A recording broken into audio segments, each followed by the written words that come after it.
जय हिंद दोस्तों, मैं अंशु आपका स्वागत करता हूं आपके अपने परिवार फ्यूचर बिल 247 पे। जैसा कि आप कवर पेज पे देख पा रहे होंगे, आज का टॉपिक क्या है, जीके जीएस का प्रैक्टिस सेट नंबर 2 है। ठीक है दोस्तों, आशा करता हूं आप स्वस्थ होंगे, मस्त होंगे और एक नई ऊर्जा के साथ सेशन की शुरुआत करते हैं। सभी लोग थंब इम्प्रेस कर दें अगर ऑडियो वीडियो क्लियर जा रही हो। ठीक है दोस्तों, चलिए आइए देखते हैं, आज का सेशन की शुरुआत करते हैं। उससे पहले हम टाइम टेबल की चर्चा कर लेते हैं दोस्तों। तो जो टाइम टेबल है वो क्या है, यहाँ पे फ्यूचर बिल 247 पे जो यूपीपी का बैच है वो 5 बजे से लेकर 9 बजे रात तक चलाया जा रहा है। प्रैक्टिस सेट के साथ साथ यहाँ पे थ्योरी भी कराया जा रहा है क्वेश्चन के माध्यम से।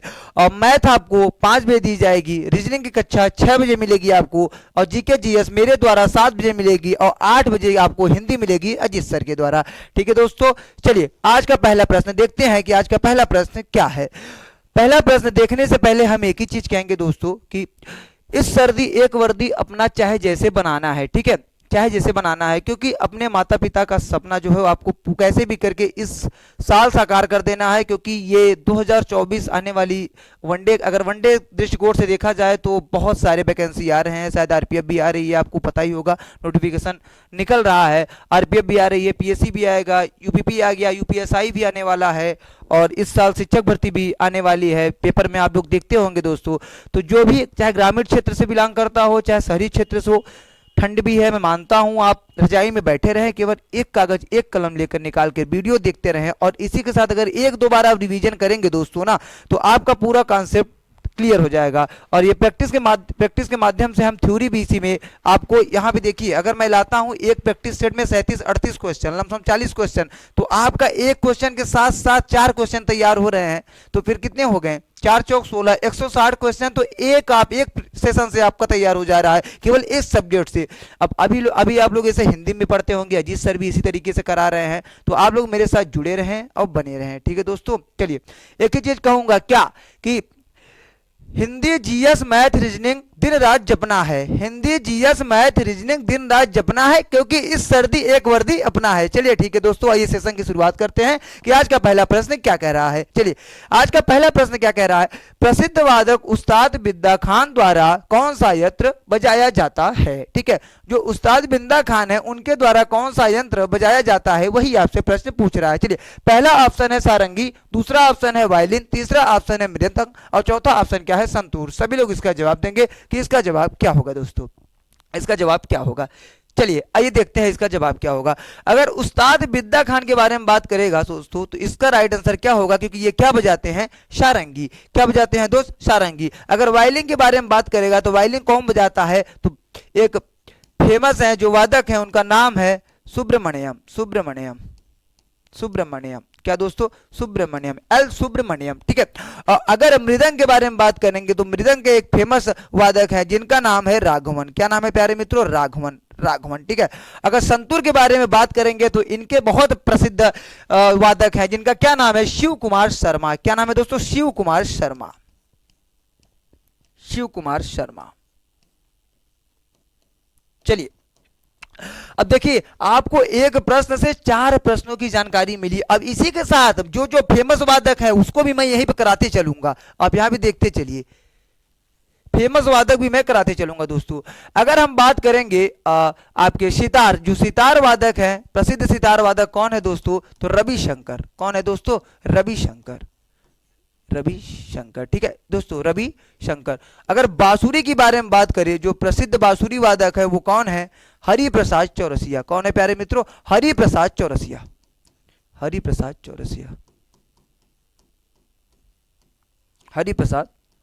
चौरसिया। अगर शहनाई के बारे में बात करेगा तो क्या हो जाएगा, बिस्मिल्लाह खान। आप लोग जानते होंगे बिस्मिल्लाह खान।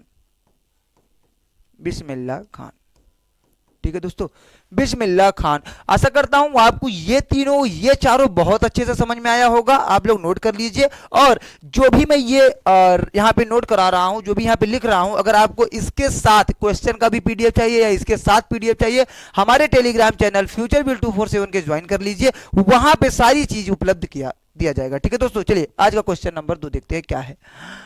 नेतृत्व का कौन सा सिद्धांत संपूर्ण वैज्ञानिक माना जाता है, संपूर्ण राजनीतिक व वैज्ञानिक माना जाता है। राजनीतिक व वैज्ञानिक माना जाता है। चलिए सभी लोग बताएंगे दोस्तों इसका जवाब क्या होने वाला है। पहला ऑप्शन है स्थिति का सिद्धांत, दूसरा ऑप्शन है बहुकारक का सिद्धांत, तीसरा ऑप्शन है व्यक्तिगत गुणों व स्थिति का सिद्धांत और चौथा ऑप्शन है अनुवांशिक सिद्धांत। चलिए आइए देखते हैं इसका जवाब क्या होने वाला है।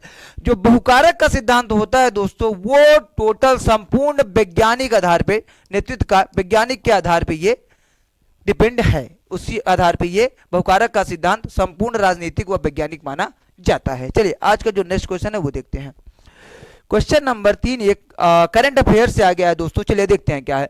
भारत का पहला ऐसा निर्माणाधीन हवाई अड्डा जहां कार्बन उत्सर्जन शुद्ध रूप से शून्य होगा, जिसका निर्माण कार्य 2024 तक पूरा कर लिया जाएगा। मतलब इसी वर्ष उस हवाई अड्डे का निर्माण कार्य जो होगा वो पूर्ण हो जाएगा। चलिए सभी लोग बताइए। पहला ऑप्शन क्या है? स्वावार अंतरराष्ट्रीय हवाई अड्डा, दूसरा ऑप्शन है नोएडा अंतरराष्ट्रीय हवाई अड्डा, तीसरा ऑप्शन क्या है? नवी मुंबई अंतरराष्ट्रीय हवाई अड्डा, चौथा ऑप्शन है लुधियाना अंतरराष्ट्रीय हवाई अड्डा। सभी लोग इसको कमेंट बॉक्स में बताएं कि इसका जवाब क्या होने वाला है। चलिए बताइए दोस्तों। अब ये पकड़िए क्या कह रहा है? कार्बन उत्सर्जन शुद्ध रूप से शून्य। जो कार्बन उत्सर्जन है उसकी क्या होगी? वो 0% होगी दोस्तों, 0% होगी। तो ऐसा कौन सा है हवाई अड्डा दोस्तों? तो इसका जो जवाब है वो क्या हो जाएगा? नोएडा अंतरराष्ट्रीय हवाई अड्डा। नोएडा अंतरराष्ट्रीय हवाई अड्डा जिसका निर्माण कब तक हो जाएगा? 2024 तक, 2024 तक। चलिए देखते हैं ये क्वेश्चन क्या कह रहा है। भारतीय नौसेना में सर्वोच्च स्थान पर कौन सा कमिश्नर अधिकारी होता है? कौन सा कमिश्नर अधिकारी होता है? पहला ऑप्शन है जनरल, दूसरा ऑप्शन है एयर चीफ मार्शल, तीसरा ऑप्शन है एडमिरल और चौथा ऑप्शन है उप लेफ्टिनेंट। उप लेफ्टिनेंट। चलिए सभी लोग इसका जवाब देंगे कि इसका जवाब क्या होने वाला है। दोस्तों पहले ये पकड़िए किसका पूछ रहा है? नौसेना का पूछ रहा है। पहली बात तो 3 सेना होता होगा, आपको पता है, वायुसेना, नौसेना और थल सेना। थल सेना, थल मतलब जमीन, वायु मतलब हवा और नौ मतलब जल। ठीक है बाबू, जल सेना क्या कहा जाता है? नौसेना। चलिए आइए देखते हैं इसका जवाब क्या होने वाला है। आपसे क्या पूछा है? अगर नौसेना पूछ रहा है दोस्तों तो आपका जवाब क्या हो जाएगा? एडमिरल। एडमिरल। और अगर आपका थल सेना पूछता तो थल सेना में कौन हो जाता? जनरल। और अगर आपका वायुसेना पूछता तो क्या हो जाता? Air chief marshal. ये वायुसेना का सर्वोच्च अधिकारी होता है। वायुसेना का सर्वोच्च अधिकारी कौन होता है? Air chief marshal. पहली बात तो बाबू जानते हैं आप लोग ना ऑप्शन को ना काटना और छाटना सीखिए। पहली बात जैसे ये प्रश्न आ गया, ठीक, उप लेफ्टिनेंट है, उप लेफ्टिनेंट से ऊपर क्या होता है? लेफ्टिनेंट। तो ये तो ऑप्शन होगा नहीं। ठीक, एयर चीफ मार्शल, यहां नौसेना का बात किया है, जल की, यहां एयर हवा आ गया, हवा की बात कर रहा है, तो ये भी ऑप्शन कट गया। ठीक है बाबू।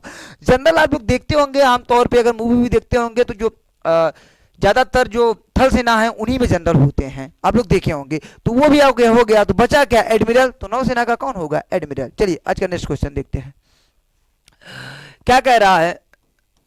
15 से 17 दिसंबर 2021 के मध्य किस पड़ोसी देश के राष्ट्रपति अब्दुल हमीद के निमंत्रण पर भारत के राष्ट्रपति रामनाथ कोविंद ने राज्य की यात्रा की? चलिए, पाकिस्तान, बांग्लादेश, नेपाल, भूटान। अगर जिसको यह पता होगा कि ये अब्दुल हमीद कहां के राष्ट्रपति हैं, ये उसका जवाब आसानी से दे सकेंगे, एकदम आसानी से दे सकेंगे, दे पाएंगे। चलिए बताइए दोस्तों। तो इसका राइट आंसर क्या होने वाला है? बांग्लादेश। क्या? बांग्लादेश। सभी लोग हमें कमेंट बॉक्स में बताएं पाकिस्तान, नेपाल और भूटान की राजधानी क्या है दोस्तों। ठीक है, क्या है राजधानी, क्या है, और सभी लोग उसका मुद्रा भी बताएंगे। चलिए क्वेश्चन नंबर 6 देखते हैं क्या है।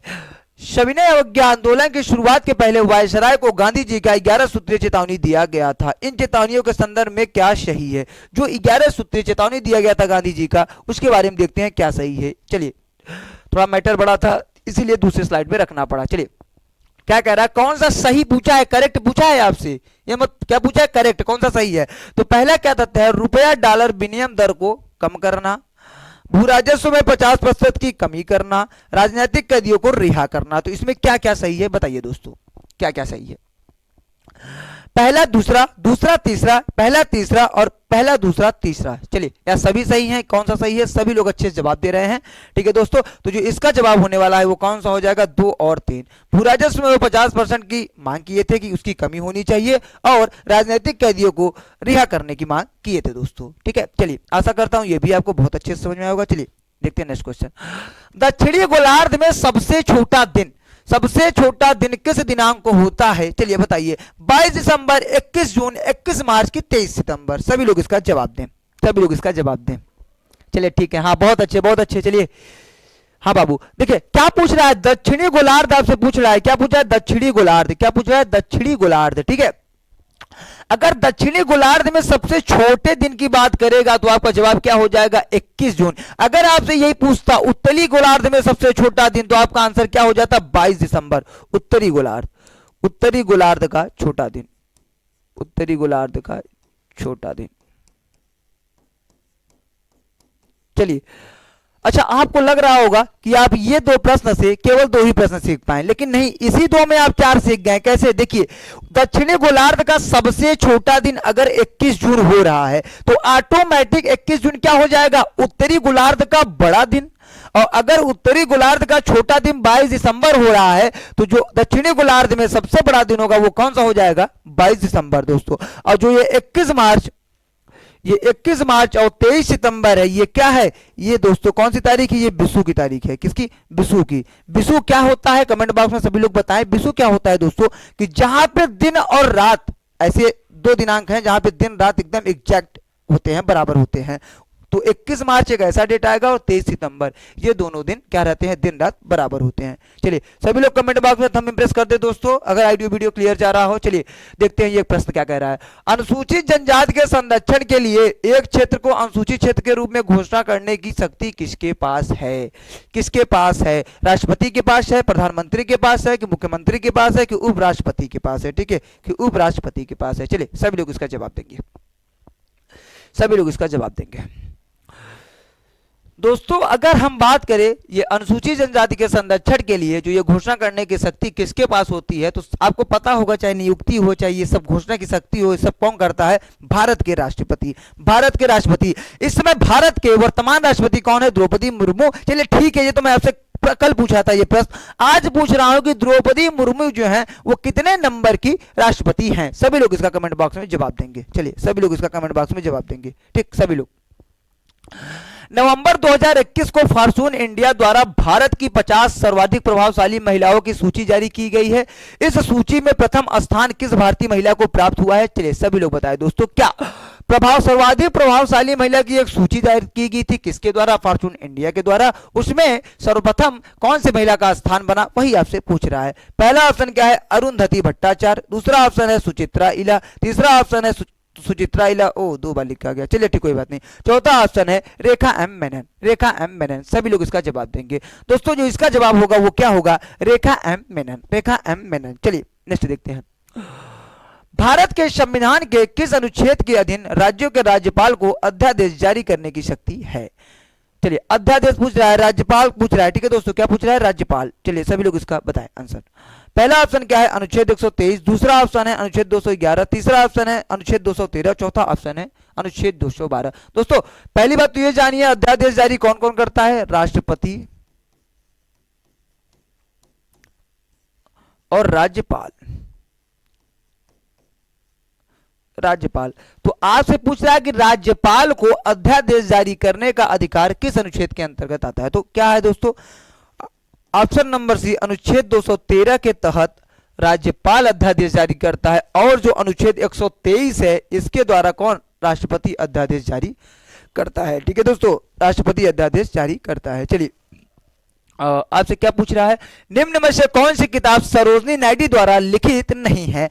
4 ऑप्शन दिया है, जिसमें से 3 किताबें सरोजनी नायडू ने लिखा था और एक बुक सरोजनी नायडू ने नहीं लिखा था, वही आपसे पूछ रहा है। चलिए, the golden threshold, the broken wing, the golden bird, the bird of time. सभी लोग इसका कमेंट बॉक्स में गोली की तरह छाप देंगे कि इसका जवाब क्या होने वाला है, ठीक है दोस्तों। चलिए इसका जो जवाब होगा वो क्या होगा, द गोल्डन बर्ड। क्या होगा दोस्तों, द गोल्डन बर्ड, क्योंकि द गोल्डन बर्ड किसके द्वारा लिखा गया था, ग्रिम ब्रदर्स के द्वारा, ग्रिम ब्रदर्स के द्वारा, ग्रिम ब्रदर्स के द्वारा। किसके द्वारा दोस्तों, ग्रिम ब्रदर्स के द्वारा। अच्छा देखिए, शब्दों का ही फेर है, अगर द गोल्डन बर्ड आपसे पूछ ले कि किसके द्वारा लिखा गया था तो क्या होगा, ग्रिम ब्रदर्स। और अगर आपसे पूछ ले the golden bird, the golden bird 2.0 यह पुस्तक किसके द्वारा लिखी गई, किसके द्वारा लिखी गई दोस्तों, रैना सिंघवी। किसके द्वारा, रैना सिंघवी के द्वारा।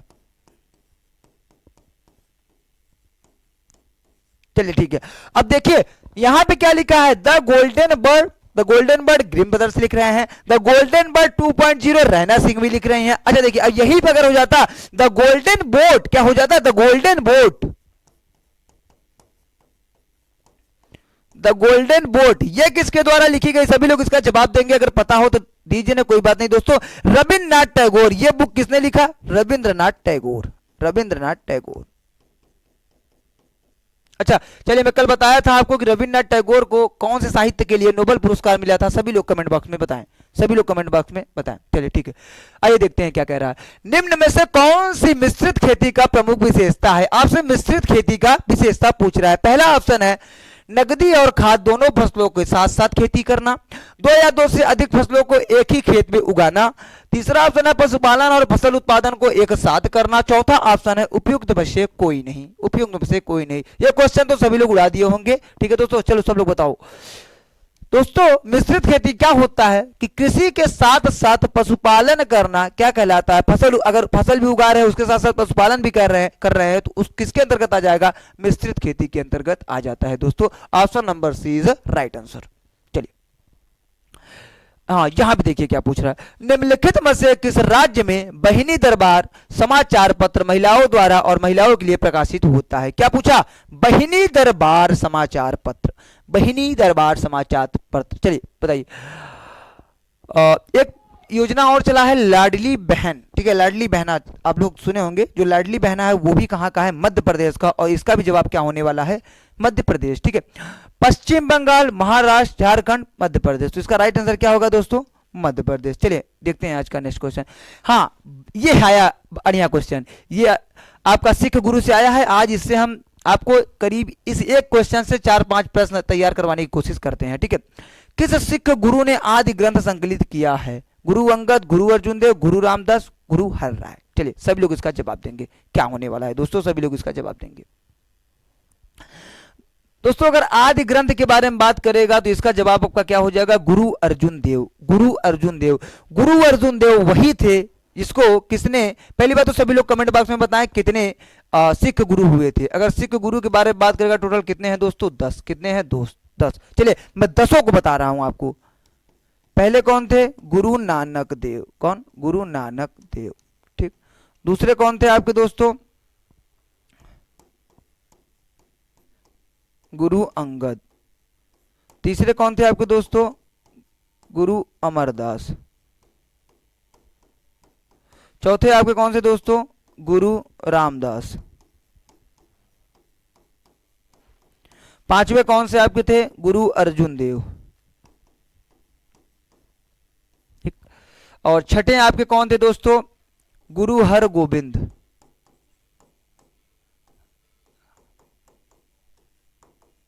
सातवें कौन थे? गुरु हर राय।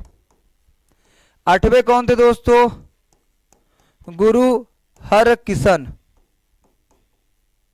नौवे कौन थे? तेग बहादुर। 10वें कौन थे प्यारे मित्रों? गुरु गोविंद सिंह। गुरु गोविंद सिंह, गुरु गोविंद सिंह, गुरु गोविंद सिंह। कौन दोस्तों? गुरु गोविंद सिंह। चलिए, जो आपके ये गुरु गोविंद सिंह थे, इन्होंने क्या किया था? खालसा पंथ की स्थापना की थी और लंगर की शुरुआत। ठीक है दोस्तों, क्या? खालसा पंथ की स्थापना, खालसा पंथ की स्थापना, खालसा पंथ की स्थापना किसने की थी? गुरु गोविंद सिंह ने। और गुरु अर्जुन देव ने अमृतसर शहर बसाया था। और गुरु अर्जुन देव 5वें गुरु थे। इनको क्या किया था? जो आपका जहांगीर था, जहांगीर ने गुरु अर्जुन देव को फांसी पे लटकवा दिया था। और जो 9वें नंबर के गुरु हैं गुरु तेग बहादुर, इनको कौन? आपका औरंगजेब, इनको फांसी पे लटकवा दिया था दोस्तों। तो सिख गुरु कौन? 2 गुरु को फांसी पे लटकवाया गया था। एक 5वें नंबर गुरु गुरु अर्जुन देव और एक 9वें नंबर गुरु कौन? गुरु तेग बहादुर, गुरु तेग बहादुर। ठीक है दोस्तों, चलिए नेक्स्ट क्वेश्चन देखते हैं इसका क्या है। तुलुर राजवंश की स्थापना किसने की थी? तुलुर राजवंश की स्थापना आ गया दोस्तों। चलिए बताइए। नरसानायक, अच्युत राय, कृष्णदेव राय, वीर नरसिंह, वीर नरसिंह। ठीक है दोस्तों, चलिए सब लोग इसका जवाब देंगे। तो जो इसका जवाब होने वाला है वो क्या है? वीर नरसिंह। क्या है? वीर नरसिंह। ठीक है, क्या? वीर नरसिंह। क्या है दोस्तों? वीर नरसिंह। अगर वीर नरसिंह के बारे में बात करेंगे तो क्या है? तुलु राजवंश की क्या थे? संस्थापक थे, संस्थापक थे। लेकिन अगर तुलुर राजवंश का सबसे प्रतापी राजा कोई था तो कौन था? कृष्णदेव राय, सबसे प्रतापी राजा।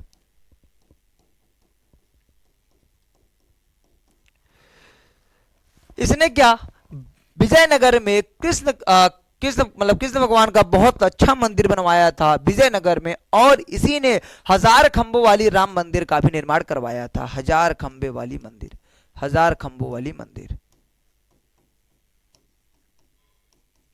1000 खंभों वाली मंदिर किसके द्वारा बनवाया गया था? कृष्णदेव राय के द्वारा। ठीक है दोस्तों, चलिए नेक्स्ट क्वेश्चन देखते हैं। पहली बार भारत पर आक्रमण करने वाला प्रथम मुस्लिम कौन था? प्रथम मुस्लिम कौन था? फिरदौस शाह, मोहम्मद गोरी, मोहम्मद बिन कासिम या महमूद गजनवी? ठीक है दोस्तों, चलिए सभी लोग इसका जवाब देंगे, कमेंट बॉक्स में गोली की तरह छाप देंगे। इसको मैं आपको बहुत बार बताया हूं, चलिए सभी लोग बताएं दोस्तों। जो इसका जवाब होगा दोस्तों, क्या भारत पर आक्रमण करने वाला प्रथम मुस्लिम पूछ रहा है आपसे, तो मोहम्मद बिन कासिम। कब किया था दोस्तों? 712 ईस्वी में जब आता है तो एक युद्ध होता है, ठीक है दोस्तों, आपका राजा दाहिर, सिंधु का युद्ध होता है, राजा दाहिर बनाम मोहम्मद बिन कासिम। मोहम्मद बिन कासिम जीत जाता है, राजा दाहिर की हार हो जाती है। ठीक है दोस्तों, अगर महमूद गजनबी के बारे में बात करेंगे तो महमूद गजनबी आपको पता होगा 17 बार भारत पर आक्रमण करता है, 1001 से शुरुआत करता है। मोहम्मद गोरी वही है जो तराइन का प्रथम युद्ध में हारता है और द्वितीय युद्ध में पृथ्वीराज चौहान को हराता है। और फिरदौस शाह के बारे में बात करेंगे तो फिरदौस शाह, फिरदौसी से याद होगा, फिरदौसी किसकी रचना किया है? शाहनामा। शाहनामा की रचयिता कौन है दोस्तों? फिरदौसी। कौन है? फिरदौसी। ठीक है दोस्तों, फिरदौसी। ठीक है, मोहम्मद गोरी के बारे में आपको बहुत अच्छे से पता चला होगा, ये मोहम्मद गोरी का ही गुलाम कौन था? कुतुबुद्दीन ऐबक। कौन था? कुतुबुद्दीन ऐबक। चलिए नेक्स्ट क्वेश्चन देखते हैं। निम्न में से कौन सा उपवेद नहीं है? धनुर्वेद, शस्त्र शास्त्र, योग वेद, आयुर्वेद? बहुत बच्चे कंफ्यूज होंगे और बहुत बच्चे इसका गलत जवाब दे रहे होंगे। देखता हूं इस प्रश्न को कौन कौन सही करता है, और जो जो बहुत अच्छे से पढ़ा होगा, बहुत एकदम कंसंट्रेट करके पढ़ता होगा, वो इसका जवाब बहुत अच्छे से दे पा रहा होगा। चलिए बताए दोस्तों, पूछा है कौन सा उपयोग नहीं है, तो 90, तो मैं गारंटी ले रहा हूं कि 90% बच्चे आंसर मारे होंगे ऑप्शन नंबर बी, जो कि आपका गलत है। आपका राइट आंसर क्या होगा दोस्तों? योग वेद। क्या होगा? योग वेद। क्योंकि धनुर्वेद के बारे में बात करेंगे तो धनुर्वेद किसका उपयोग है? यजुर्वेद का। किसका है? यजुर्वेद का। और जो आयुर्वेद है ये किसका है? ये ऋग्वेद का है। किसका है दोस्तों? ऋग्वेद का। और जो ये शस्त्र शास्त्र है ये भी एक उपवेद है, ये किसका है? अथर्ववेद का।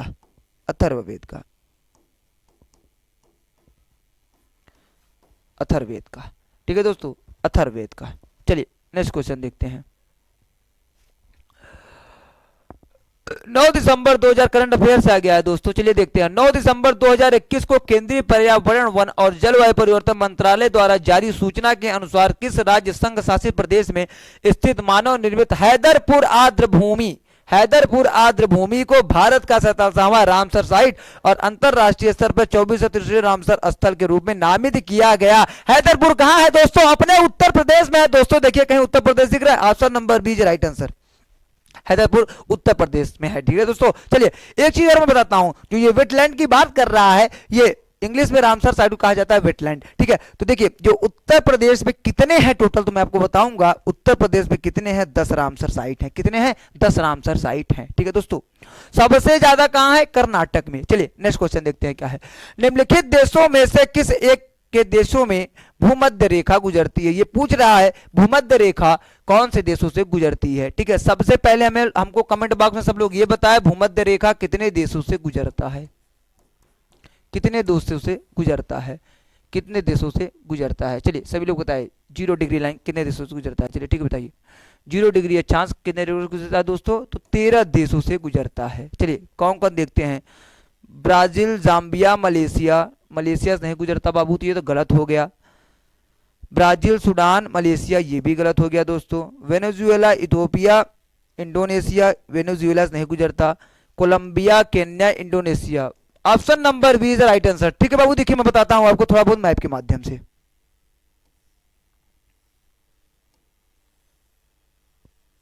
ये क्या हुआ आपका बाबू?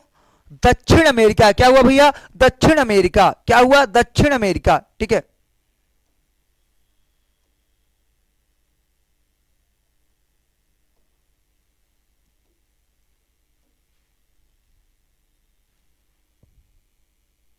ये क्या हो गया आपका अफ्रीका, क्या हो गया अफ्रीका, क्या हो गया दोस्तों अफ्रीका। यहां पे आपका क्या है, ये स्थिति में आपका ये तो हो गया भारत दोस्तों, और इधर क्या हो गया सुमात्रा इंडोनेशिया, ये छोटे छोटे द्वीप हो गए। तो आपका जो भूमध्य रेखा है, सॉरी भूमध्य रेखा है, वो कहां से गुजर रहा है, तो आपका कहां से गुजर रहा है, ये देखिए यहां से गुजर रहा है, ठीक है, देखिए यहां से गुजर रहा है। तो यहां पे आपका कौन सा है, यहां पे आपका कौन सा देश है, कोलंबिया, कौन सा है कोलंबिया। और केन्या आपका कहां है दोस्तों, केन्या आपका अफ्रीका में है, और जो आपका कोलंबिया है वो दक्षिण अमेरिका में है, और इंडोनेशिया यहां पे है। इंडोनेशिया एक द्वीप टाइप है, ठीक है, जिसके नीचे सुमित्रा, जावा, ये सब द्वीपें हैं। चलिए आशा करता हूं आपको बहुत अच्छे से समझ में आया होगा। चलिए नेक्स्ट क्वेश्चन देखते हैं।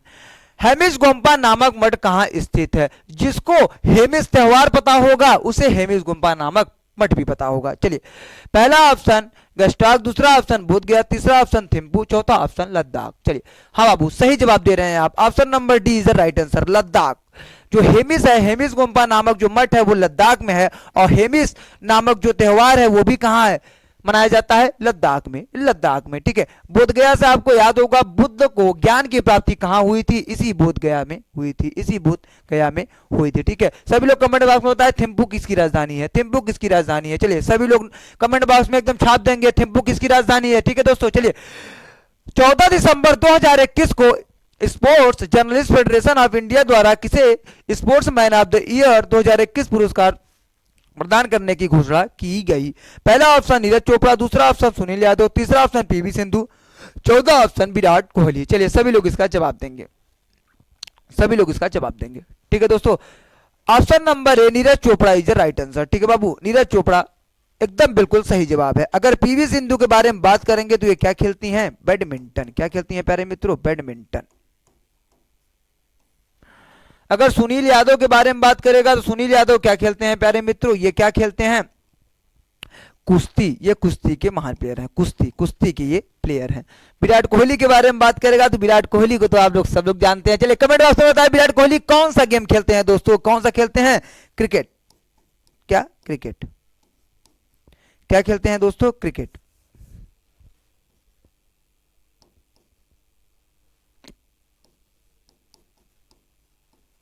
क्रिकेट, विराट कोहली क्या खेलते हैं, क्रिकेट। चलिए ठीक है दोस्तों, क्वेश्चन नंबर 22 देखते हैं। भारत में काजू का प्रथम परिचय किन लोगों ने कराया। Option number A Dutch, British, फ्रांसीसी, पुर्तगाली। सभी लोग इसका जवाब देंगे। जी हाँ दोस्तों बहुत सही, बहुत सही। ये आपका ऑप्शन नंबर डी पुर्तगाली एकदम बिल्कुल सही है दोस्तों। चाहे काजू हो, तमाकू हो, काली मिर्च हो, सॉरी काली मिर्ची जो होती है लाल मिर्ची, काली मिर्ची लाल मिर्ची जो होती है दोस्तों, उसका ये सब का कौन परिचय कराया था, पुर्तगाली ने परिचय कराया था। चलिए हाँ ठीक है। चलिए किस भारतीय राष्ट्रपति ने आयरिश स्वतंत्रता संग्राम में भाग लिया और इसके लिए जेल भी गए। चलिए बताइए, आयरलैंड के स्वतंत्रता में भाग भी लिए थे और उसके लिए जेल भी गए थे। पहला ऑप्शन वीवी गिरी, दूसरा ऑप्शन नीलम संजीव रेड्डी, तीसरा ऑप्शन शंकर दयाल शर्मा, चौथा ऑप्शन एस राधा कृष्णन, सर्वपल्ली राधा कृष्णन। ठीक है दोस्तों, चलिए इसका जो राइट आंसर होगा वो क्या होगा, वीवी गिरी। अगर नीलम संजीव रेड्डी के बारे में बात करें तो कल ही हम बात किए थे, ये क्या थी, निर्विरोध राष्ट्रपति चुनी गई थी। कितने नंबर की है, 6ठे नंबर की।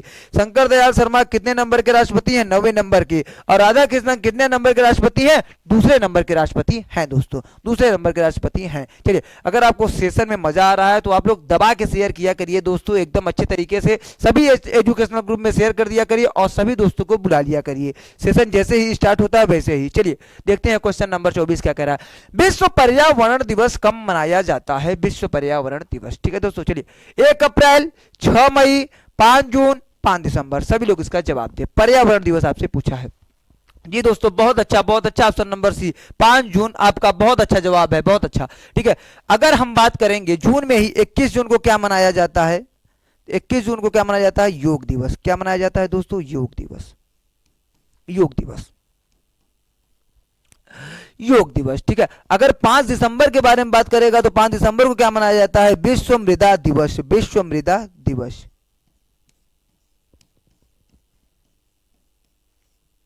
विश्व मृदा दिवस। अगर 6 मई के बारे में बात करें तो क्या मनाया जाता है, विश्व आहार निषेध दिवस, निषेध दिवस, विश्व आहार निषेध दिवस। ठीक है दोस्तों, चलिए नेक्स्ट क्वेश्चन देखते हैं। आज का नेक्स्ट क्वेश्चन क्या है। नेक्स्ट क्वेश्चन करंट अफेयर से है, देखते हैं क्या कह रहा है। दिसंबर 2021 में भारत की अमूर्त सांस्कृतिक विरासत में किसको यूनेस्को द्वारा अंतर्राष्ट्रीय सांस्कृतिक विरासत सूची में शामिल किया गया है। 2021 में पूछ रहा है आपसे, कब से पूछ रहा है, 2021 में किस त्योहार को अंतर्राष्ट्रीय सांस्कृतिक सूची में शामिल किया गया, कि कहां पे, यूनेस्को में। चलिए, पहला ऑप्शन है नवरोज, दूसरा ऑप्शन है वैदिक मंत्रोच्चार की परंपरा, तीसरा ऑप्शन है कोलकाता की दुर्गा पूजा और चौथा ऑप्शन है छऊ नृत्य। चौथा ऑप्शन क्या है, छऊ नृत्य। सभी लोग इसका जवाब देंगे किसका राइट आंसर क्या होने वाला है। ठीक है दोस्तों, चलिए बहुत सही, इसका जो जवाब होगा वो क्या होगा, कोलकाता की दुर्गा पूजा। कोलकाता की दुर्गा पूजा को 2021 में यूनेस्को में विश्व धरोहर के संस्कृति में शामिल किया गया। ठीक है दोस्तों, चलिए सभी लोग कमेंट बॉक्स में हमें बताएं छऊ नृत्य कहां मनाया जाता है, छऊ नृत्य किस राज्य में मनाया जाता है। चलिए 26 जो है वो क्या कह रहा है, भारत संविधान सभा में कुल कितनी महिला सदस्य थी। क्या पूछ रहा है आपसे, महिला सदस्य पूछ रहा है। महिला सदस्यों की संख्या कितनी थी भारतीय संविधान सभा में। पहला ऑप्शन क्या है 12, दूसरा ऑप्शन क्या है 15, तीसरा ऑप्शन है 13 और चौथा ऑप्शन क्या है 17। सभी लोग इसका जवाब देंगे किसका राइट आंसर क्या होने वाला है। ठीक है दोस्तों, देखिए क्या पूछा है, महिला सदस्य। आपको याद होगा जब मैं संविधान सभा पढ़ाया था उसमें मैं कितने लोग हस्ताक्षर किए थे, कितने सदस्य, स्टार्टिंग में कितने सदस्य थे, स्वतंत्रता के पश्चात कितने सदस्य थे, सभी का मैं डिटेल करवाया था। चलिए आज फिर से देखते हैं। तो जो यहां पे होगा ऑप्शन नंबर बी, महिला सदस्य की संख्या कितनी थी, 15 थी। ठीक है, टोटल कितने सदस्य दोस्तों, संविधान के शुरुआत में कितने सदस्य थे, तो 389। कितने थे, 389। अगर हम बात करेंगे कि कितने सदस्य संविधान सभा पे हस्ताक्षर किए थे, 284 सदस्य ने हस्ताक्षर किया था, 284 सदस्यों ने हस्ताक्षर किया था। ठीक है दोस्तों, और किस डेट को हस्ताक्षर किया था, जिस दिन संविधान लागू हुआ था। देखिए संविधान पारित कब किया गया था, कब अंगीकृत किया गया था, कब बनाया गया था, कब बनकर तैयार हो गया था, उसका जवाब क्या देंगे, 26 नवंबर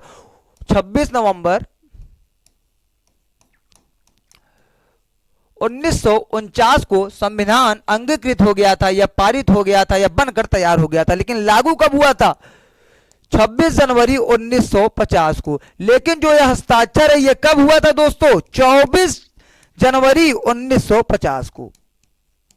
क्योंकि संविधान सभा की जो अंतिम बैठक थी वो कब हुई थी, 24 जनवरी 1950 को अंतिम बैठक हुई थी। चलिए देखते हैं नेक्स्ट क्वेश्चन। उत्तर प्रदेश में शेर सफारी स्थित है। शेर सफारी क्या पूछ रहा है, शेर सफारी। चलिए ऑप्शन नंबर क्या है, पहला कन्नौज, नोएडा, लखनऊ, इटावा। सभी लोग जवाब दें शेर सफारी कहां पे स्थित है। चलिए सभी लोग जवाब दें। नोएडा आपका एकदम राइट आंसर हो जाएगा दोस्तों। अगर कन्नौज के बारे में बात करें तो कन्नौज को क्या कहा जाता है, इत्र नगरी। क्या कहा जाता है, इत्र नगरी, इत्र नगरी। चलिए मैं आपको इतिहास में बताया हूं कि इत्र की खोज किसने की थी। चलिए सभी लोग इसका जवाब देंगे। ठीक है, हाँ आपका दोस्तों जो ये लखनऊ है ये क्या हो जाएगा, नवाबों का शहर, नवाबों का शहर। ठीक, हाँ और एक और इंपॉर्टेंट, चमड़ा नगरी। चमड़ा नगरी किसे कहा जाता है दोस्तों, आगरा को। किसे कहा जाता है दोस्तों, आगरा को, आगरा को। ठीक है दोस्तों, आगरा को। सबसे ज्यादा उत्तर प्रदेश में यूरेनियम कहां पाया जाता है, सभी लोग इसका जवाब देंगे, सभी लोग इसका जवाब देंगे। चलिए ठीक है दोस्तों, प्रसिद्ध चरुकुला नृत्य संबंधित है किस क्षेत्र से, अवध से, बुंदेलखंड से, ब्रजभूमि से या रुहेलखंड से। सभी लोग इसका जवाब देंगे दोस्तों, कहां पे ये फेमस है। ठीक है, चलिए अगर चरुकुला नृत्य के बारे में बात करेगा दोस्तों तो आपका सही जवाब क्या हो जाएगा, ब्रजभूमि। अगर अवध पूछता तो अवध से कौन सा नृत्य पूछता, कलाबाजी। क्या पूछता, कलाबाजी। अगर कलाबाजी नृत्य पूछता तो आपका आंसर क्या होता, अवध। अगर बुंदेलखंड की बारे में बात करेंगे तो क्या है सबसे प्रसिद्ध बुंदेलखंड का नृत्य, धूसर नृत्य। क्या है दोस्तों, धूसर नृत्य। क्या, धूसर नृत्य। क्या, धूसर नृत्य। चलिए देखते हैं नेक्स्ट क्वेश्चन। निम्नलिखित में से कौन सा भारतीय अर्थव्यवस्था का प्राथमिक क्षेत्र है। जैसा कि पिछले वाले प्रैक्टिस सेट में हम डिस्कस किए थे प्राथमिक क्षेत्र, द्वितीय क्षेत्र, तृतीय क्षेत्र के बारे में, आज फिर हम डिस्कस करते हैं। एक बार फिर से आप लोग देखिएगा, सभी लोग इस क्वेश्चन को तो उड़ा दिए होंगे दोस्तों। चलिए ठीक है, option number A right answer, जो कृषि है वो किससे संबंधित है। चलिए देखते हैं, प्रथम प्राथमिक क्षेत्र से कौन संबंधित है, कृषि। अगर उद्योग के बारे में बात करेगा तो उद्योग कौन से क्षेत्र में आ जाएगा दोस्तों, द्वितीय क्षेत्र में। अगर सेवा के बारे में बात करेगा तो सेवा कौन से क्षेत्र में जाएगा, तृतीय क्षेत्र में। सेवा, जैसे कल पुजारी पूछा था, तो पुजारी किस क्षेत्र में चले गए थे? सेवा वाले में चले गए थे, क्योंकि पुजारी सेवा करता है, इसलिए तृतीय क्षेत्र में चला गया था। यहाँ पे आपका जो जो कृषि दे रहे हैं बहुत अच्छे से, बहुत अच्छा जवाब है बाबू, अब बिल्कुल एकदम सही है। ठीक है, उद्योग किस में चला जाएगा? आपका द्वितीय क्षेत्र में। और आपका तृतीय क्षेत्र में क्या चला जाएगा? सेवा और कर। ठीक है, सेवा और कर। चलिए देखते हैं नेक्स्ट क्वेश्चन करंट अफेयर से आ गया है। 15 से 19 दिसंबर 2021 के मध्य किस देश का एक उच्च स्तरीय संसदीय प्रतिनिधिमंडल भारत की आधिकारिक यात्रा पर आया? ठीक है, कहां का प्रतिनिधिमंडल भारत की आधिकारिक यात्रा पर आया था दोस्तों? सभी लोग इसका जवाब देंगे। चलिए, पहला ऑप्शन है फिलीपींस, दूसरा ऑप्शन है वियतनाम, तीसरा ऑप्शन है मलेशिया और चौथा ऑप्शन है सिंगापुर। चौथा ऑप्शन है सिंगापुर। ठीक है दोस्तों, तो जो इसका जवाब होगा, कहां के प्रतिनिधिमंडल आई थी भारत आधिकारिक यात्रा पे? वियतनाम। ठीक है दोस्तों, वियतनाम। चलिए ठीक है, देखते हैं नेक्स्ट क्वेश्चन क्या है। आयात निर्यात बैंक स्थापित हुआ था। आयात निर्यात बैंक किस सन में स्थापित हुआ था दोस्तों? वही आपसे पूछ रहा है। ठीक है, उससे पहले हमें बताइए आयात का मतलब क्या होता है और निर्यात का मतलब क्या होता है। ठीक है, आयात का मतलब क्या हो रहा है, निर्यात का मतलब क्या होता है। चलिए ठीक है, पहला ऑप्शन है 1981, दूसरा ऑप्शन है 1985, तीसरा ऑप्शन है 1982 और चौथा ऑप्शन क्या है? 1989। सभी लोग इसका जवाब दें, इसका जवाब क्या होने वाला है? ऑप्शन नंबर सी दोस्तों, 1982 में आयात निर्यात बैंक की स्थापना हुई थी। ठीक है, चलिए आयात का मतलब क्या होता है? देखिए, जो दो देशों के बीच आदान प्रदान होता है। ठीक है दोस्तों, कोई सामान अगर आ रहा है उधर से किसी अन्य देश से हमारे देश में आ रहा है तो उसे क्या कहेंगे? आयात। आयात मतलब आ रहा है। और यहां से कोई वस्तु या कोई भी पदार्थ जा रहे हैं तो उसे क्या कहेंगे दोस्तों? निर्यात। निर्यात, निर्यात मतलब जा रहा है, जा रहा है। आशा करता हूं आपको आयात निर्यात बहुत अच्छे से समझ में आया होगा। चलिए देखते हैं नेक्स्ट क्वेश्चन। प्रथम भारतीय महिला जिसने एशियाई खेल में 400 मीटर में स्वर्ण पदक जीता? सभी लोग इसका जवाब देंगे बहुत अच्छे से। पहला ऑप्शन क्या है? ML बालसम्मा, दूसरा ऑप्शन क्या है? कमलजीत संधू, तीसरा ऑप्शन है PT उषा, चौथा ऑप्शन है के मल्लेश्वरी।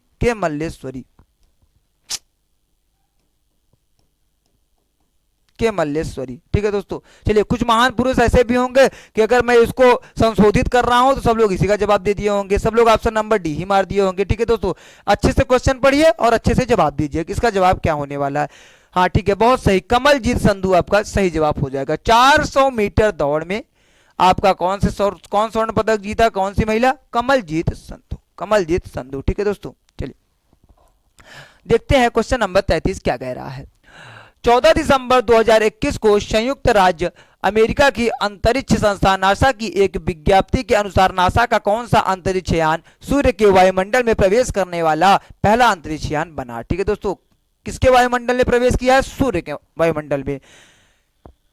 किसके द्वारा बनाया गया है वो यान? नासा द्वारा बनाया गया है। ठीक है, चलिए देखते हैं। Spaceship 2, crew dragon, new spare capsule, Parker solar probe. क्या होगा इसका जवाब? सभी लोग बताएंगे दोस्तों। चलिए ठीक है, अगर हम बात करेंगे किसका कि ऐसा कौन सा अंतरिक्ष यान था जो सूर्य के कक्षा में घुसा या सूर्य के वायुमंडल में घुस पाया, तो दोस्तों क्या होगा? Parker solar probe. कौन सा? Parker solar probe. Option number D is right answer. चलिए देखते हैं आपका नेक्स्ट क्वेश्चन क्या कर रहा है। 16 दिसंबर 2021 को रक्षा मंत्री राजनाथ सिंह द्वारा भौगोलिक सूचना तंत्र पर आधारित स्वचालित जलापूर्ति प्रणाली का शुभारंभ किया गया। इस प्रणाली का उद्देश्य कहां के रहने वाले निवासियों को त्वरित गति से शुद्ध पानी की उपलब्धता सुनिश्चित कराना है। ठीक है, चलिए ऑप्शन देखते हैं। मलिन बस्तियों को, छावनी बस्तियों को, ग्रामीण इलाकों को या उपयुक्त, सभी सही है। चलिए बताइए कहां का कौन से क्षेत्र को 100% पानी उपलब्ध कराने की गारंटी दी गई है दोस्तों? चलिए, मलिन बस्ती होगी कि छावनी बस्ती होगी कि ग्रामीण इलाका होगा या ये तीनों होंगे? सभी लोग इसका जवाब देंगे। ठीक है, सबसे पहली बात तो आप जानिए मलिन बस्ती क्या होती है। देखिए मलिन बस्ती क्या होती है दोस्तों? मलिन बस्ती ऐसे गरीबों की बस्ती जहां पे मूलभूत चीजें जो होती हैं उनकी अभाव हो, मूलभूत चीजों का अभाव हो। अब मूलभूत चीजों में क्या क्या आता है जानते होंगे, जैसे क्या? पानी, जल, विद्युत।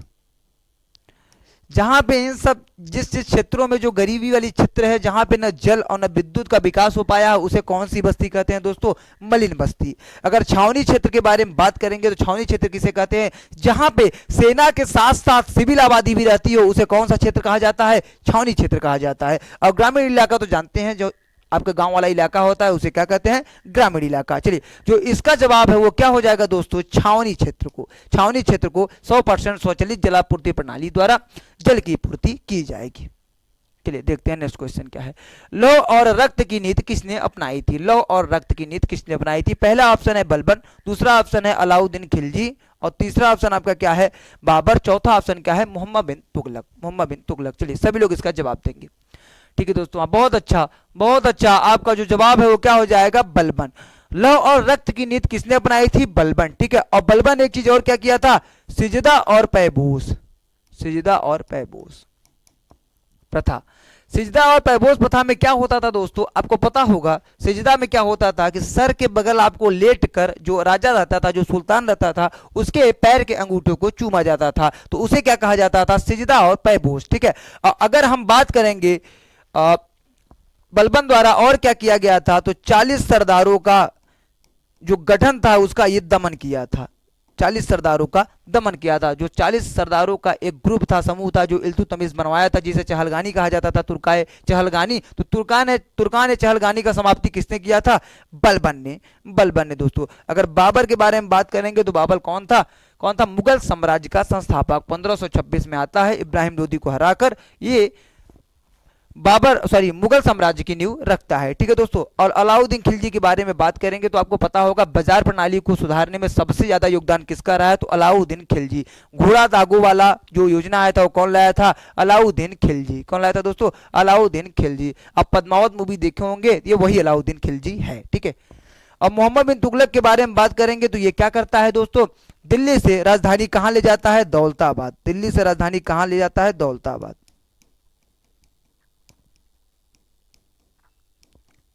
दिल्ली से राजधानी कहां ले जाता है, दौलताबाद। ठीक है दोस्तों, चलिए देखते हैं आपका नेक्स्ट क्वेश्चन है क्या है। ठीक है, टीपू सुल्तान कहां का शासक था। टीपू सुल्तान के बारे में पूछ रहा है, कहां का शासक, मदुरई का शासक था, विजयनगर का शासक था, कि मैसूर का शासक था, कि हैदराबाद का शासक था। सभी लोग इसका जवाब देंगे, किसका जवाब क्या होने वाला। ठीक है दोस्तों, अगर टीपू सुल्तान के बारे में बात करेगा तो ये कहां का शासक था, मैसूर का। आप याद करिए आंग्ल मैसूर युद्ध, प्रथम आंग्ल मैसूर युद्ध 1782 में, तो किसके किसके बीच लड़ा गया था, अंग्रेजों और टीपू सुल्तान के बीच। ठीक है दोस्तों, तो टीपू सुल्तान कहां का शासक था, मैसूर का। कहां का था, मैसूर का। अगर विजयनगर साम्राज्य के बारे में बात करेगा तो इसकी स्थापना किसने की थी, हरिहर एवं बुक्का ने, हरिहर एवं बुक्का ने, हरिहर एवं बुक्का। विजयनगर साम्राज्य की राजधानी क्या हो जाएगी दोस्तों, हम्पी। क्या हो जाएगी, हम्पी।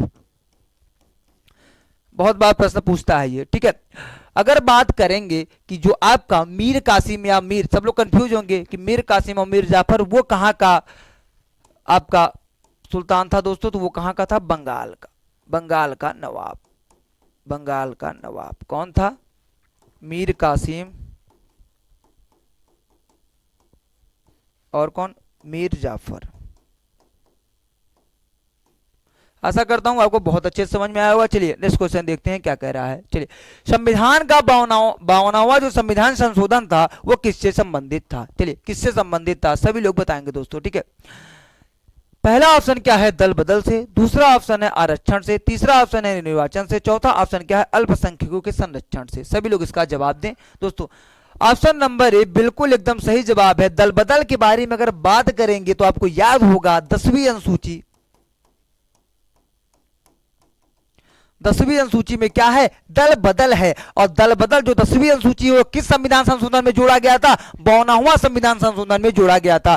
जो 11वीं अनुसूची है, 11वीं अनुसूची को कब जोड़ा गया प्यारे मित्रों, कब जोड़ा गया, आपका 73वां संविधान संशोधन 1992 में जोड़ा गया। और 11वीं अनुसूची में क्या है, पंचायत है, पंचायत। और पंचायत में कितने सब्जेक्ट हैं, कितने सब्जेक्ट हैं आपके, 29। कितने सब्जेक्ट हैं, 29।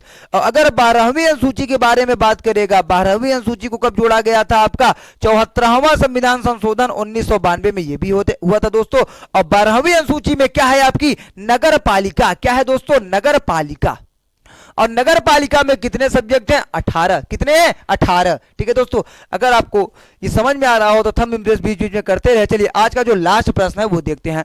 सार्क की पहली बैठक कहां हुई, सार्क की पहली बैठक कहां हुई। पहली बात तो आज जानते हैं सार्क क्या है, सार्क का स्थापना कब हुआ, सार्क का मुख्यालय कहाँ है और सार्क की पहली बैठक इसमें तो पूछ ही रखा है। चलिए ठीक है, पहला ऑप्शन क्या है, ढाका। ढाका कहाँ है, बांग्लादेश। बांग्लादेश की राजधानी क्या है, ढाका दोस्तों। दूसरा ऑप्शन क्या है, काठमांडू नेपाल। तीसरा ऑप्शन है पाकिस्तान इस्लामाबाद। चौथा ऑप्शन है बेंगलोर भारत। कहाँ पे पहली बैठक हुई थी, सभी लोग इसका जवाब दे। पहली बात तो दोस्तों ये जानिए कि सार्क है क्या। ये दक्षिण एशियाई का जो एशिया के दक्षिण वाले पार्ट में पड़ते हैं देश, उन्हीं का एक समूह है, दक्षिण एशियाई समूह है, दक्षिण एशियाई देश का समूह है, दक्षिण एशियाई देशों का समूह है। इसकी स्थापना कब हुई, अगर स्थापना पूछेगा आपसे तो क्या हो जाएगा, 8 दिसंबर 1985। 8 दिसंबर 1985। इसका मुख्यालय कहां है, नेपाल। नेपाल कहां, सॉरी नेपाल के कहां पे, काठमांडू में। काठमांडू में इसका मुख्यालय है दोस्तों। काठमांडू क्या है, नेपाल की राजधानी। ठीक है दोस्तों। और जो पहली बैठक है वो कहां हुई थी, अब सब लोग सोचे होंगे कि इसका जो स्थापना हुआ 8 दिसंबर 1985 को हुआ, इसका जो मुख्यालय है वो कहां है, काठमांडू में है, तो जवाब काठमांडू नेपाल होगा। वहीं पे आप गलत कर देंगे। इसकी जो पहली बैठक है कहां हुई थी, ढाका बांग्लादेश में हुई थी दोस्तों। आशा करता हूं आपको बहुत अच्छे से समझ में आया होगा, बहुत अच्छे से ये सेशन लगा होगा। अगर आपको ये सेशन पसंद आया हो तो आप लाइक कर दीजिए और वीडियो को शेयर कर दीजिए, सभी एजुकेशनल ग्रुप में शेयर कर दीजिए। जो भी आपके दोस्त हैं सभी को बता दिया करिए कि जो जीके जीएस की क्लास है वो रोज शाम को 7 बजे लाइव मिलती है। प्रैक्टिस सेट के साथ साथ थ्योरी क्लास से चलाया जाता है। ठीक है दोस्तों, आज के लिए इतना बहुत है, मिलते हैं फिर नए सेशन के साथ प्रैक्टिस नंबर 3 के साथ। जय हिंद दोस्तों।